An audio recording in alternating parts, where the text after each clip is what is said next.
22 जून 1968 की वाणी चल रही थी।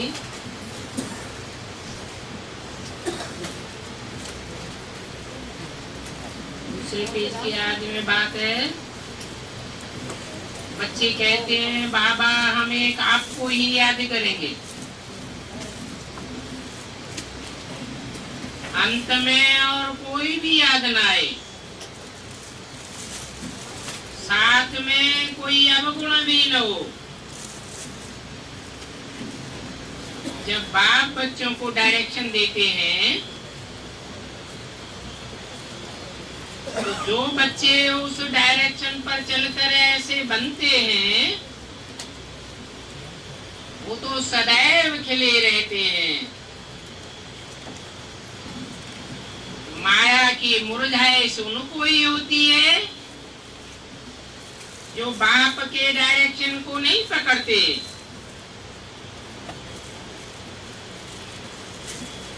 नहीं तो डायरेक्शन पर चलने वाले बच्चे कब मुरझाते नहीं हैं। तो बच्चों को ये प्रैक्टिस करनी है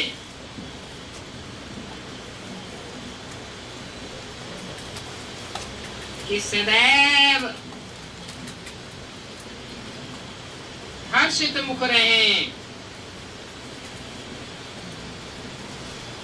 अभी तो ऐसे कोई नहीं कहेंगे कि हम कभी मुरझाते नहीं हैं।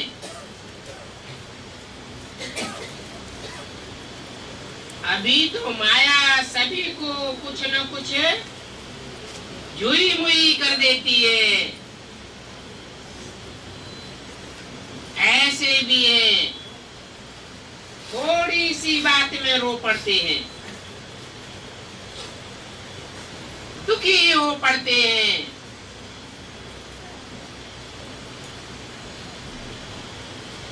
जिन्हें बाबा कहते हैं ठिक्कर बुद्धि। माया की थोड़ी सी ठोकर लगती है और बिखर पड़ते हैं। तो हर एक अपनी अवस्था को जानते हैं। अवस्थाओं को बाप भी समझाते हैं। शिकल से भी मालूम पड़ता है ये कितना हर्षित रहते हैं। इनको तो खुशी में और कुछ सूझता ही नहीं। भले कोई समझे न समझे, जागे न जागे, लेकिन इनके मुख पर मुरझाइश नहीं आ सकती। तो बच्चों को अपनी जांच करनी ही है,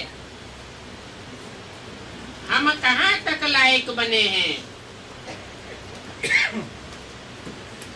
जैसे बिच्छू जहां नरम चीज देखते हैं तो झट डंक मार देते हैं।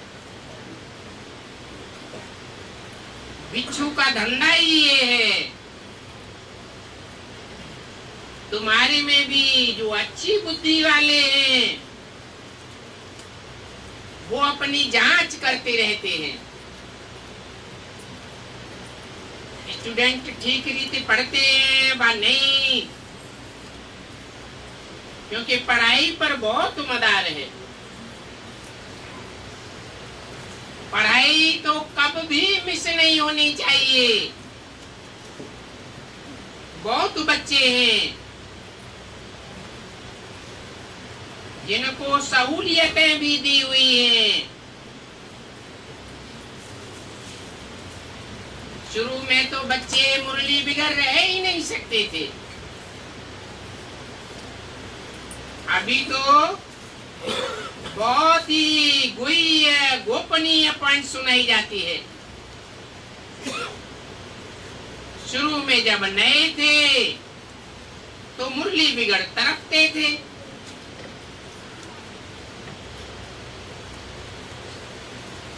बानेलियों को मुरली पहुंचाते थे। गायन है ना मुरली में तेरी जादू।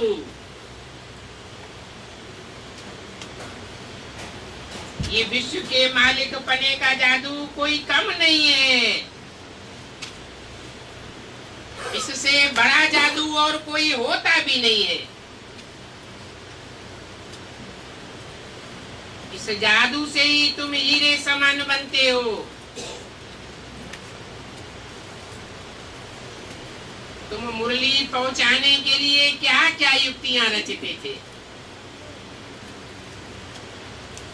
परंतु उस समय तो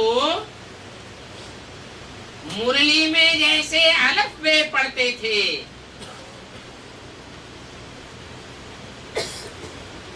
प्राइमरी की पढ़ाई थी, ABCD पढ़ते थे, तो भी देखो मुरली का कितना शौक था।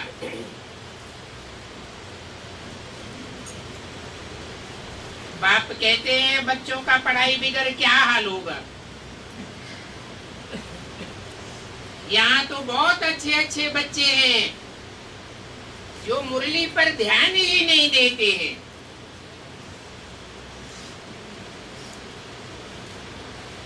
जो मुरली इतना रिफ्रेश करने वाली है,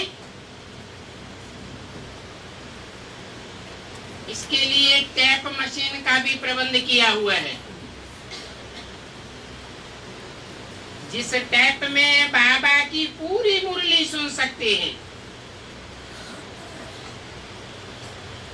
ऐसे लगता है जैसे कि डायरेक्ट सुनते हैं।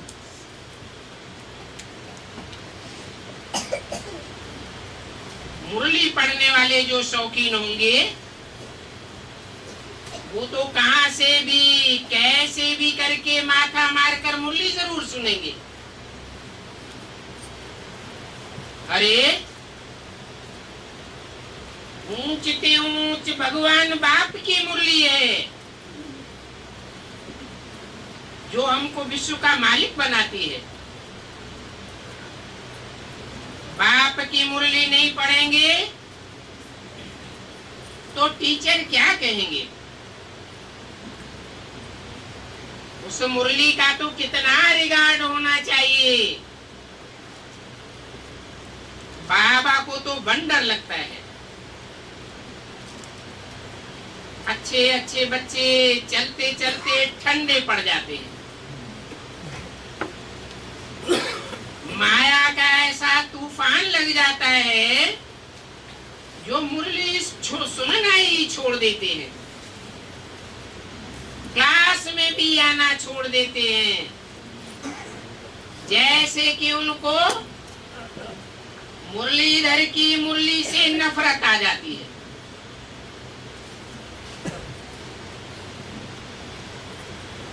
कहते हैं मुरली से प्यार माना मुरलीधर से प्यार। माया देखो क्या क्या कर देती है।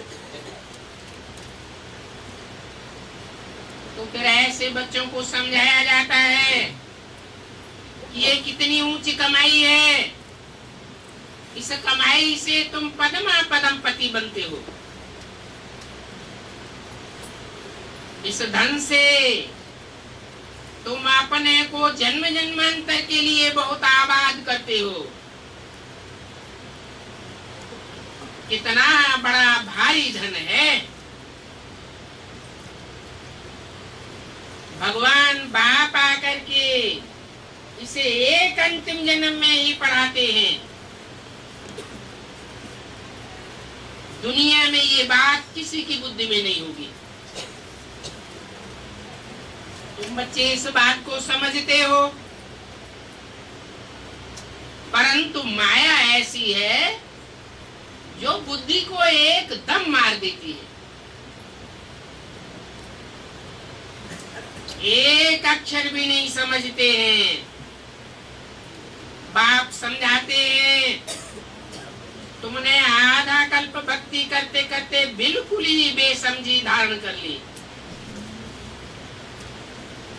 तुम ही जब सतोप्रधान देवी देवता थे तो कितने लायक थे, अभी कितने नालायक बन पड़े हो। अभी तो सुखधाम में जाने के लायक ही नहीं हो। अभी मैं आया हूं तुम बच्चों को लायक बनाने के लिए, इसलिए लायक बनना है तो श्रीमत पर चलना पड़े। बाप को अच्छी रीति याद करो और पढ़ो, जैसे स्कूल में भी पढ़ते हो तो टीचर को भी याद करते हो ना, बस।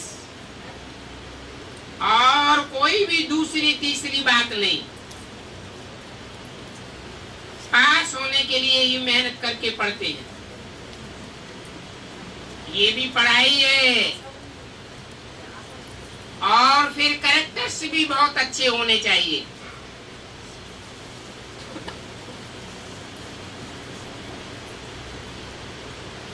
इन देवताओं के कैरेक्टर्स को मनुष्य सारा दिन गायन करते हैं। लक्ष्मी नारायण की कितनी महिमा गाते हैं,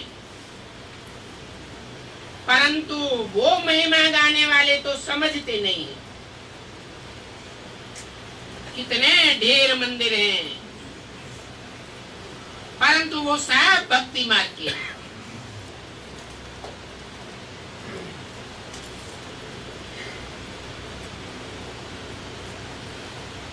भक्ति में अंधियारा ही अंधियारा होता है। अभी भी कितने घोर अंधियारे में पड़े हुए हैं। जब तक बाप का परिचय नहीं मिला है तब तक कहेंगे अंधियारे में है। सारी दुनिया के मनुष्य इस समय अंधियारे में, निर्धन के हैं। इसलिए तुम सारी दुनिया के लोगों को पैगाम देते रहो, क्योंकि तुम बेहद के बाप के बच्चे हो। बोलो, बेहद का बाप कहते हैं मुझे याद करो, तो तुम्हारे विकर्म विनाश हो जाएंगे।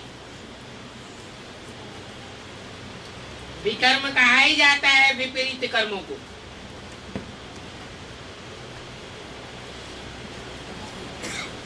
बाप अभी हमको कर्मा कर्म विकर्म की गति समझाते हैं।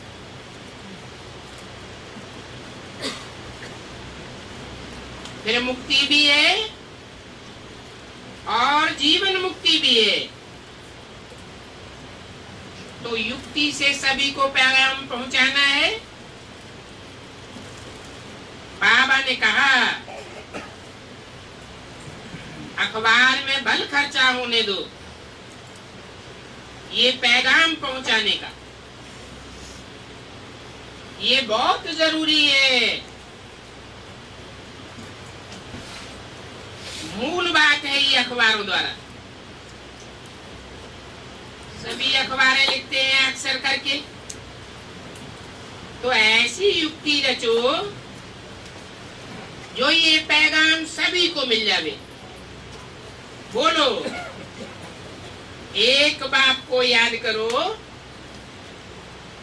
तो विकर्म विनाश होंगे। अनेकों को याद करने से विकर्म थोड़े ही विनाश होंगे, विकर्म भी विनाश होंगे और पवित्र भी बन जाएंगे।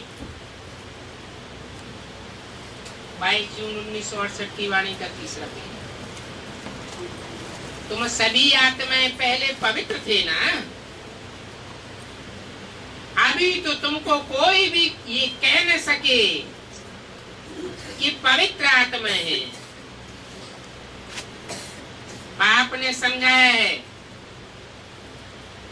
कि पवित्र आत्माएं होती सतयुग में है। ये पुरानी दुनिया तो कलयुगी अपवित्र दुनिया है। इस कलयुगी अपवित्र दुनिया में एक भी पवित्र आत्मा हो नहीं सकती। आत्मा जब पवित्र बन जाती है तो फिर ये पुराना पतित शरीर छोड़ देती है। इस पतित शरीर में बुद्धि योग लगता ही नहीं, बुद्धि उपराम हो जाती है। और तुमको तो ये शरीर छोड़ना ही है। बाप अभी तुमको शरीर छोड़ना सिखाते हैं। शरीर छोड़ना माना मरना। अब मरना कौन चाहते हैं? तुमको तो बाप ने कहा है कि जीते जी मर जाओ, माना देह भान से मरना है। आत्मा पवित्र हो जाए और शरीर पुराना ही बना रहे, ये तो हो नहीं सकता। पहले पहले तुम्हारा सूक्ष्म शरीर पवित्र बनता है। आत्मा के वाइब्रेशन पवित्र बनने से शरीर सूक्ष्म बनेगा। उसको कहते हैं फरिश्ताई शरीर। बाद में फिर जब 5 तत्वों पर विजय प्राप्त होगी तो ये स्थूल शरीर भी पवित्र बनेगा। याद करते करते तुम्हारी आत्मा एकदम पवित्र हो जाएगी। तुम जानते हो कि शांति धाम से हमारी आत्माएं पवित्र ही आई थी। फिर हम जाकर के गर्भ महल में बैठे, फिर इतना इतना हमने पार्ट बजाया। ये तुम्हारी बात है। और धर्मों की जो आत्माएं आती हैं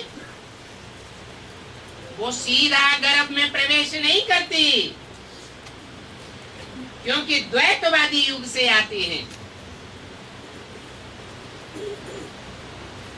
वो आत्माएं पहले पहले कोई मनुष्य आत्मा में आवेश करती है, जो देवताएं होते हैं। अभी तुम देव आत्माओं का चक्कर भी पूरा हुआ। फिर हम आत्माएं जाएंगी अपने धाम, वहां से फिर सुखधाम में आवेंगे। वहां सुखधाम में गर्भ महल होता है। गर्भ जेल तो द्वैतवादी युग द्वापर युग से होती है। फिर भी तुम बच्चों को पुरुषार्थ करना है ऊंचते ऊंच युग में ऊंचते ऊंचे पद पाने का। इस बात के लिए ये पढ़ाई है राजयोग की।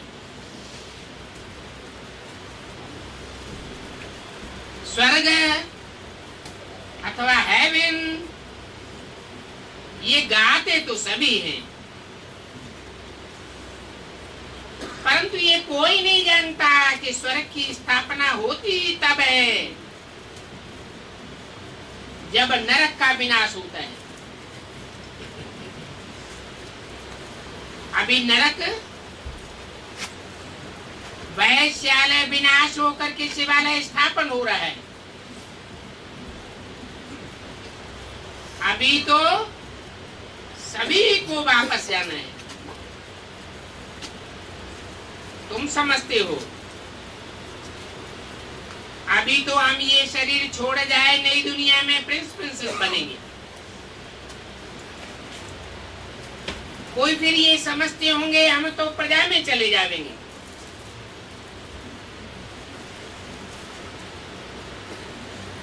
क्यों प्रजा में चले जाएंगे?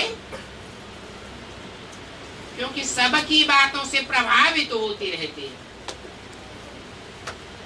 तुम तो एक बात से ही प्रभावित होते हो। इस बात में बिल्कुल बुद्धि की लाइन क्लियर होनी चाहिए। एक बात की ही याद रहे और कोई की भी बातें याद ना आवे। इसको कहा जाता है पूरा बेगर। ये देह के संबंध, देह के पदार्थ कुछ भी याद ना आवे, ये अपना शरीर भी याद न रहे। क्योंकि जानते हो ये तो 84वें जन्म का अंतिम पुराना छीछी शरीर है। इसलिए यहाँ जीते जी मरना है, ये बात बुद्धि में बनी रहे। अभी हमको वापस अपने घर जाना है। पहले हम अपने को भूले हुए थे,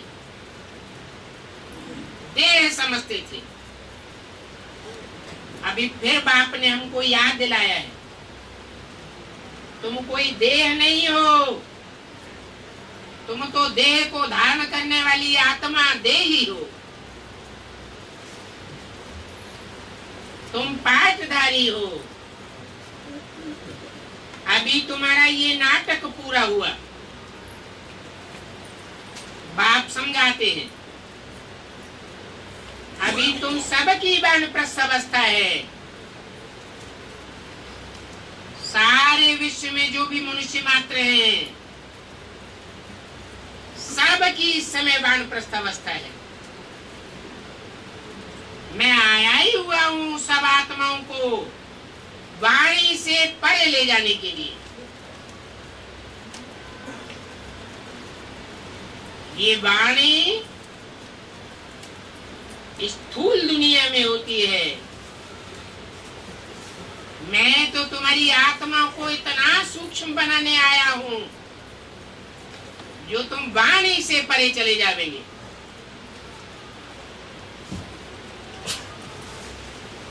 तो तुम सभी वानप्रस्थी हो। बेहद का मालिक तो मैं ही हूं, क्योंकि सभी को वाणी से परे ले जाता हूं। वानप्रस्थ अवस्था में जाने के लिए तुम पुरुषार्थ करते आए हो। तो बाप कहते हैं अभी छोटे बड़े सभी की वानप्रस्थ अवस्था है। पहले तुम जानते नहीं थे कि वानप्रस्थ किसको कहा जाता है। ऐसे ही जाकर के गुरु करते थे। वाणी से परे स्थान में जाने के लिए तुम लौकिक गुरुओं द्वारा आधा कल्प पुरुषार्थ करते रहे, कितना भटकते रहे, परंतु वानप्रस्थ में गया तो कोई नहीं। ऐसे ही कहते हैं हमारा गुरु, हमारा धर्म पिता महात्मा बुद्ध निर्वाण में गया, जाता तो कोई भी नहीं है। अभी बाप खुद कहते हैं तुम छोटे बड़े सबकी वानप्रस्थ अवस्था है। एक बाप ही है जो सभी को अपने घर ले चलते हैं।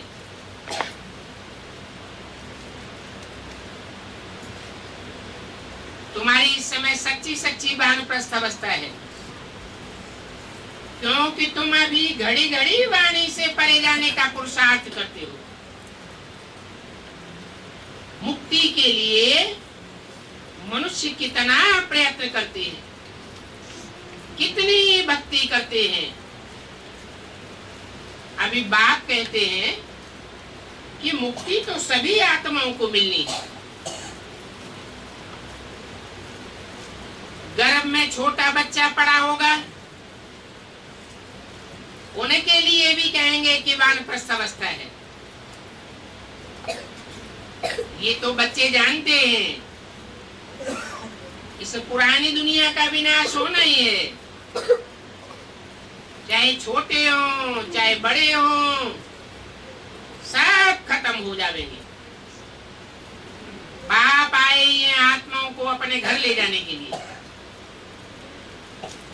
तो इस बात में बच्चों को बहुत खुशी होनी चाहिए, क्योंकि यहाँ तो इस दुनिया में दुख ही भासता जाता है। दिन दूना रात चौगुना दुख बढ़ता ही जाता है। तो बच्चे अपने स्वीट होम को याद करें। घर जाना चाहते हैं, परंतु इतना अकल भी नहीं है कि अपने शांति धाम घर को ही याद करें। तुम जानते हो कि हमने घर का कब दीदार भी नहीं किया है। कहते हैं हम सभी आत्माओं को शांति चाहिए। बाप कहते हैं कितने समय के लिए शांति चाहिए?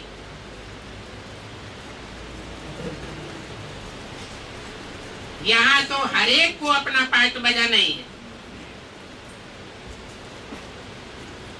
इस अशांति की दुनिया में पार्ट बजाते हुए कोई भी सदाकाल शांत थोड़े ही रह सकते हैं। आधा कल्पिन गुरुओं आदि ने तुमको बहुत मेहनत कराई है। मेहनत करते भटकते और ही अशांत बने। तो जानते हो कि जो शांति धाम का मालिक है वो सभी को आकर के ले जाते हैं, पढ़ाते भी रहते हैं। भक्ति मार्ग में तो भक्ति ही करते रहते हैं निर्वाण धाम में जाने के लिए। मुक्ति के लिए कभी भी किसके दिल में नहीं आवेगा कि हम मुक्ति को पावे अथवा जीवन मुक्ति को पावे, सुखधाम में जावे। जानते हो पहले वाणी से परे स्थान हम जरूर जावेंगे। भगवान भी प्रतिज्ञा करते हैं बच्चों से कि मैं तुम सबको घर जरूर ले जाऊंगा, जिसके लिए तुमने आधा कल्प भक्ति की है। अभी श्रीमत पर चलेंगे तो मुक्ति जीवन मुक्ति में चलेंगे, नहीं तो शांति धाम में टिकेंगे। और जाना तो शांति धाम सभी को है। कोई लंबे समय के लिए शांति धाम में पड़े रहेंगे और कोई थोड़े समय के लिए शांति धाम जावेंगे और सुख धाम में आ जावेंगे।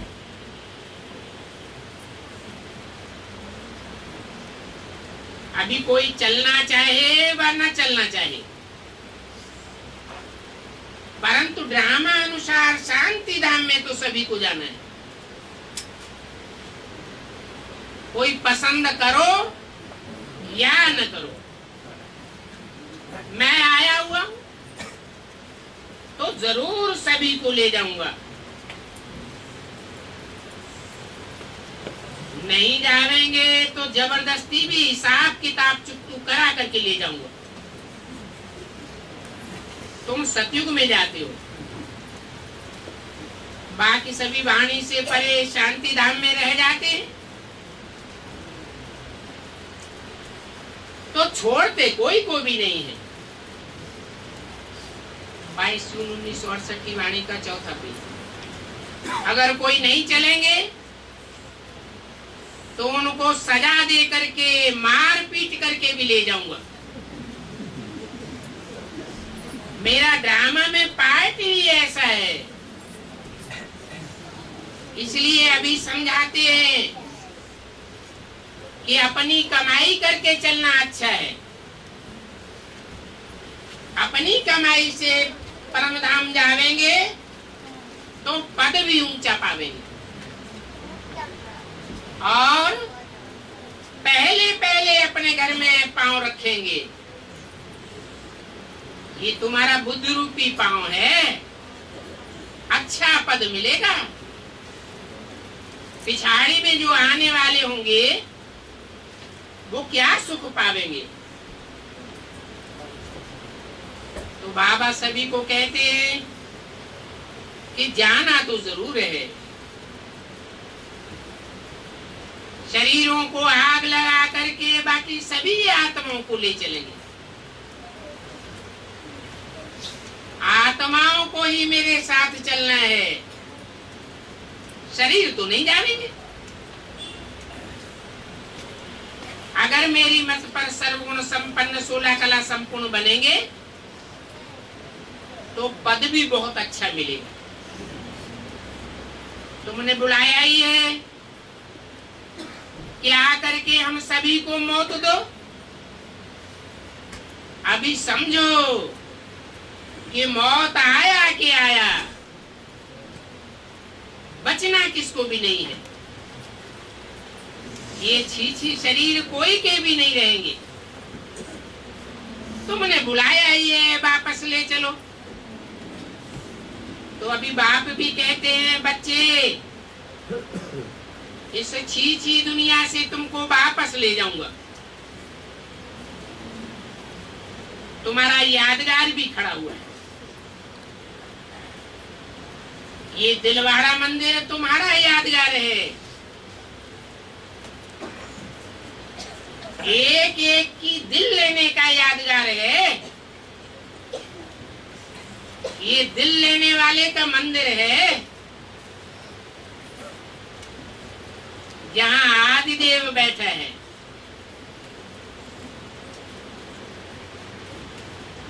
शिव बाबा भी है और आदिदेव भी है। ये बाप दादा दोनों इकट्ठे हैं। तुम जानते हो इन बाप दादा के शरीर में बाबा विराजमान होता है।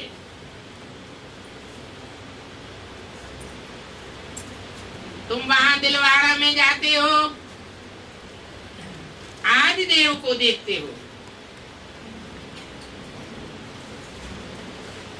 तुम्हारी आत्मा जानती है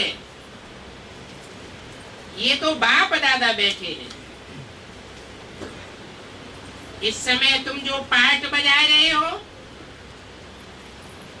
इसकी निशानी यादगारी ये दिलवाड़ा मंदिर है।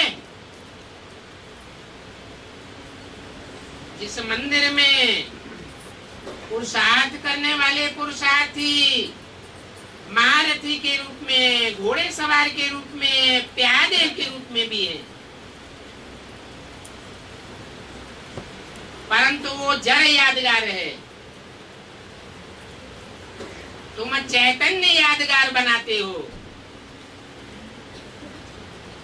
तुम जो बैठे बैठे चैतन्य में पुरुषार्थ करते हो, भक्ति मार्ग में उसका जड़ यादगार बनाया जाता है।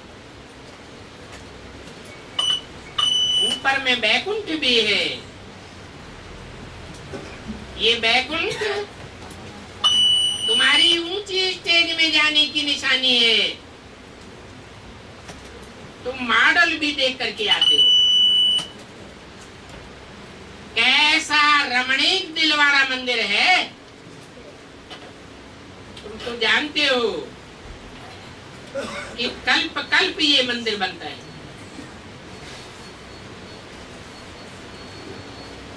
ऐसा ही तुम अगले कल्प में मंदिर फिर जाकर के देखेंगे। कोई कोई तो इन बातों में मुझ पड़ते हैं। ये सब पहाड़ियां आदि टूट फूट करके फिर नई कैसे बन जाएंगी। परंतु ये ख्यालात नहीं आना चाहिए। जैसे आत्माओं का साइकिल है, 84 के चक्र में आत्माएं जहां जहां जैसे पार्ट बजा करके जाती है, परम धाम में फिर अपने ठिकाने पर पहुंच जाती है। वैसे ही दुनिया के जो 5 तत्वों के अणु अणु हैं, उन सब का अपना अपना साइकिल है। जहां से जो आरंभ होता है, अंत समय में वही उसको पहुंचना है। जो जहां से आया है वहां वापस जरूर जाएगा। तो बच्चों को मुझने के ख्यालात नहीं आने चाहिए। अभी तो स्वर्ग भी नहीं है, फिर वो स्वर्ग कैसे आ जाएगा? पुरुषार्थ करने से सभी कुछ बनता है। पुरुष आत्मा को कहा जाता है। आत्मा के लिए जो मेहनत की जाती है उत्थान करने के लिए, उससे स्वर्ग बनता है। स्वर्ग बनता ही है स्वस्थिति में रहने से। 5 तत्वों के चिंतन में रहने से नरक बनता है। ये शरीर 5 तत्वों का पुतला है ना, तो अभी स्वर्ग बनाने वाले भी तुम ही हो। देवताएं वहां स्वर्ग में स्वस्थिति में रहेंगे, कोई को देह का चिंतन नहीं होगा। अभी तुम तैयारी कर रहे हो स्वर्ग में जाने के लिए। कोई बच्चे इन बातों की उलझन में आकर के पढ़ाई छोड़ देते। बाप कहते हैं इसमें मुझने की बिल्कुल दरकार नहीं है, वहां तो सभी कुछ हम अपना ही बनावेंगे, बिल्कुल नया बनावेंगे। वो दुनिया ही सतो प्रधान होगी। नाम ही है बैकुंठ। वहां के फल फूल आदि सभी देख करके आते हैं। सोमरस पीते हैं सूक्ष्म वतन में तो, अथवा मूल वतन में तो कुछ भी नहीं है। ये सभी कुछ बैकुंठ में है। वो वर्ल्ड की हिस्ट्री ज्योग्राफी रिपीट होनी है, तो ये निश्चय तो पक्का होना चाहिए।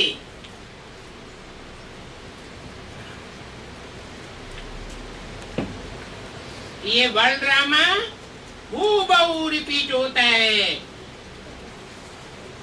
बाकी जिनकी तकदीर में नहीं है तो सोचते हैं, कहते हैं ये कैसे हो सकता है। हीरे जो अभी देखने में ही नहीं आते, वो फिर कहां से ढेर के ढेर आ जाएंगे। हम इतने पतित बन पड़े हैं, फिर हम पूजी देवी देवता कैसे बन जाएंगे। बाप कहते हैं ये तुम्हारे ही द्वारा खेल बना हुआ है।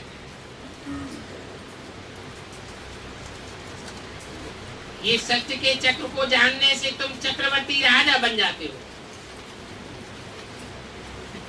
तुम समझते हो तब तो कहते हो ना बाबा कल पहले भी हम आपसे मिले थे,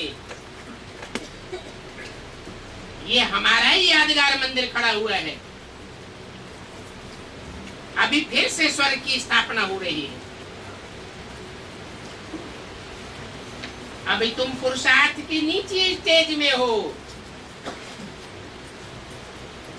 तो स्वर्ग में कैसे होंगे। जब तुम्हारी ऊंची स्टेज बनेगी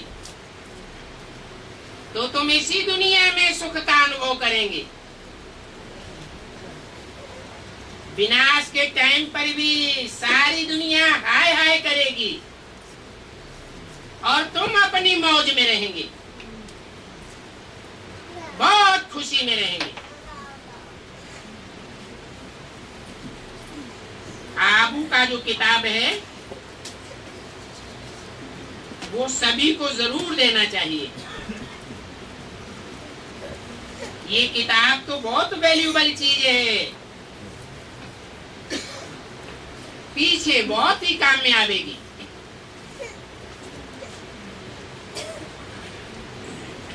पीछे क्यों काम में आवेगी?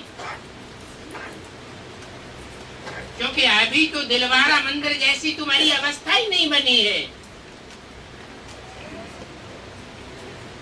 तुम्हारा चैतन्य मंदिर जब बनेगा तो ये किताब बहुत काम में आवेगी। ये जो तुम्हारा चित्र है इसमें कमाल है, कितना रुचि से आकर के देखते हैं। वो तो जड़ मूर्ति है, तुम तो चैतन्य मूर्ति बनाते हो। सारी दुनिया में कहां भी कब नहीं देखा होगा, न कोई ऐसा चित्र बना करके ज्ञान ही दे सकता है, कापी भी कोई कर नहीं सकता। ये चित्र तो खजाना है जिससे तुम पद्मा पदम भाग्यशाली बनते हो। तुम समझते हो हमारे कदम कदम में पदम है। हम श्रीमत के अनुसार जो भी बुद्ध रूपी पांव का कदम बढ़ाते हैं उसमें हमारी पदमों की कमाई होती है। ये पढ़ाई का कदम है। जितना जितना जो योग बल की पढ़ाई पढ़ेंगे, राजयोग है ना, जितना पढ़ेंगे उतना पदम प्राप्त करते रहेंगे। ऐसा भी होगा तुम फुल फोर्स में पुरुषार्थ करेंगे और दूसरी ओर माया भी फुल फोर्स में आवेगी। तुम जानते हो कि तुम नंबरवार इस समय श्याम सुंदर बन रहे हो। जब तुम सदगति में थे तो तुम सुंदर थे, दुर्गति में जाते हो तो श्याम बन जाते हो। सुंदर थे तो गोल्डन एज थी, अभी तुम्हारी मनसा में गोल्डन एज और आयरन एज की शूटिंग होती रहती है। कलयुगी स्टेज में हो, तमो प्रधान स्टेज में हो तो समझो कि हम श्याम हैं, आयरन एज में हैं। दुनिया की हर एक चीज ऐसी होती है। यहाँ तो ये धरती भी कलराची हो गई है, वहां तो फर्स्ट क्लास धरनी होगी।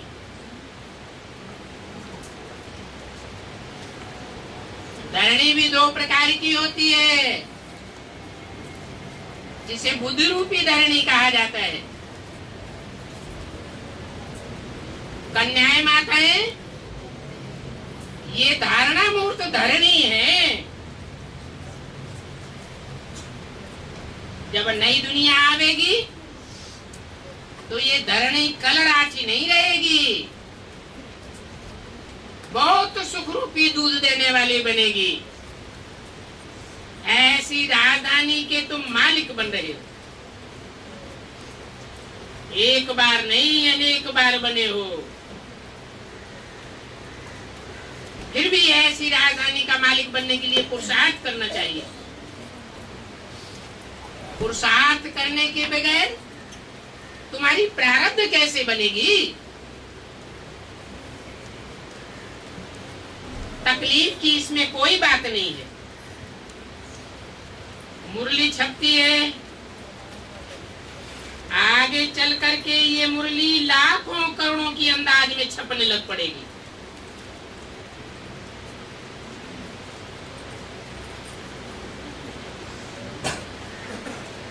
तो पढ़ने वाले कितने होंगे? है? लाखों करोड़ों की अंदाज में पढ़ने वाले मुरली के होंगे, तब तो छपेगी। बच्चे कहेंगे हमारे पास जो भी पैसे हैं हम इसे ज्ञान यज्ञ में लगाए देवे। इन पैसों को रख करके हम क्या करेंगे? पहले तो पढ़ाई ABCD की थी तो उतना खर्चा होने की बात नहीं थी।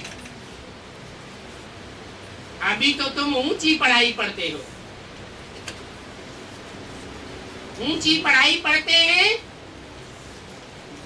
तो किताबों में कितना खर्चा होता है। आगे चल करके देखना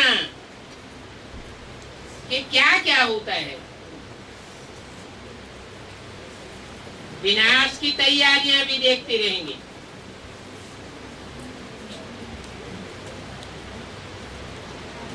धीरे धीरे रिहर्सल होती रहेगी, तीव्र गति को प्राप्त करती रहेगी। फिर आखिरी नाती कांत हो करके शांत हो जाएंगे। बच्चों की बुद्धि में सारा ज्ञान है। ज्ञान बुद्धि में है तो बहुत सहज बात है।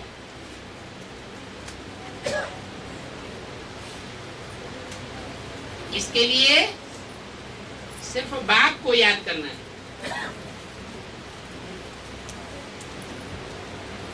और कोई की अगर याद आती है तो कठिन जरूर हो जाता है। अच्छा, मीठे मीठे सिकीले बच्चों को रूहानी बाप दादा का याद प्यार गुड मॉर्निंग। रूहानी बच्चों को रूहानी बाप का नमस्ते।